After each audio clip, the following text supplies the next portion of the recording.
is Chris Henkels, and I'm a blacksmith. You're taught to work in a proficient manner with your work. You need to address a problem as an 18th century tradesman would address it, and not from a modern viewpoint. So that takes some time to reprogram yourself to really learn to work this way. And you really end up getting inside of the mind of some of these 18th century craftsmen.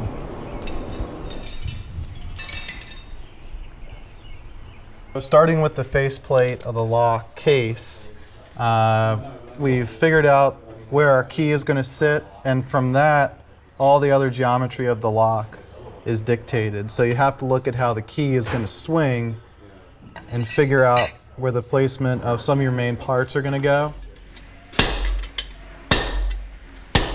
Most of the work in assembling a lock is done at your bench. So really in this trade, working as a blacksmith in the colonies as well, you need to be just as skilled with your hand at your hammer at the anvil as you are with your file at your vise. So there are important things in the lock to leave that we see in originals.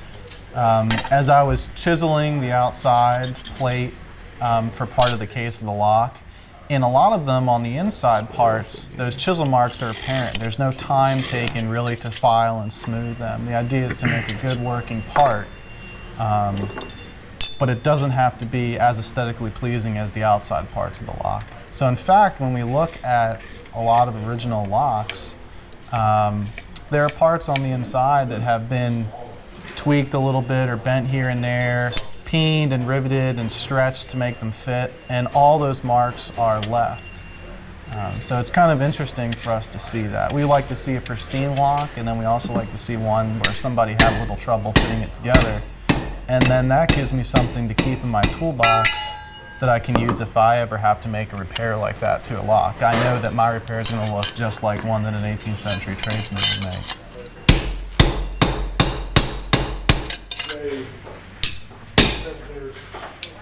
Another wheel for a lathe on wood. That's not part of the part.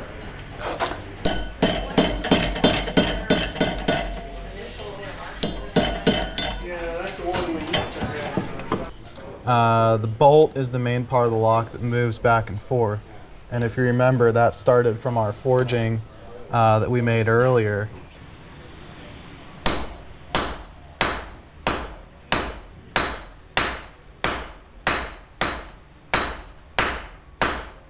It's important for us to be able to make an exact copy of the original, and that's making it no better or more importantly, no worse than the original object. So there are certain parts of the manufacture in locks that are done very quickly. Typically, they're assembled by a locksmith, and in a locksmithing shop, you might have one person assigned to one part of the lock. So in a padlock, you might have a dozen people working on it, and that person, whether they're forging the bolt or a rivet, or the bail, becomes very proficient at what they're making. They can make them quickly. So for me, I have to replicate all that myself.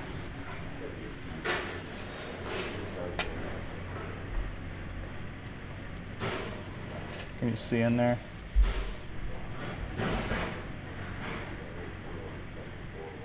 So I have to make the bolt fit in the guides fit into the lock, and then most importantly, I have to make the key work the bolt. So it has to move the bolt forward and turn all the way around and come out of the lock, be able to put it back into the lock, and move the bolt back out of the way. Now the tricky part in constructing a lock like this is that once the bolt is in place, you can see on the case the guides are riveted in place, and there's no way to get this bolt to come out of there.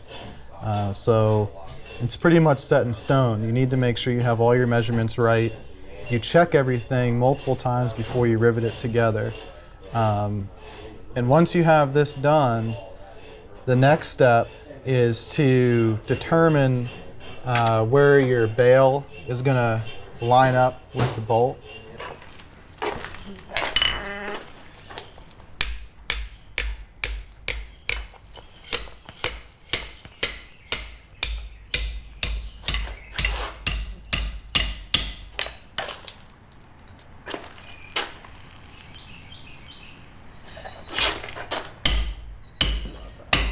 What's satisfying to me is being able to take something, in the instance of this lock, being able to take something out of the ground that our archaeologist dug, make an accurate drawing of it, and then come in here and reproduce it the same way that maker did 250 years ago, and really do it justice. And you're copying, you're making a reproduction of somebody's work that they did for a living, just like we do for a living here today.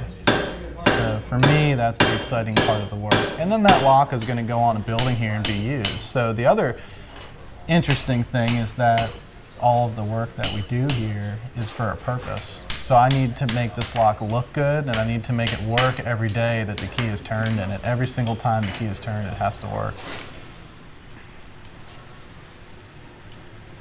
This one close to that. So the bail, you can see we filed. There's a hole that's been punched and filed in the end of it. I have a post here that fits in this hole. That hinge we made earlier on the bail drops over that post. And what I've done is I've swung this down inside of there, and I've figured where my bolt is going to go through that hole when the key turns. So we put the key inside of there. We roughly see at this point how the lock is going to work.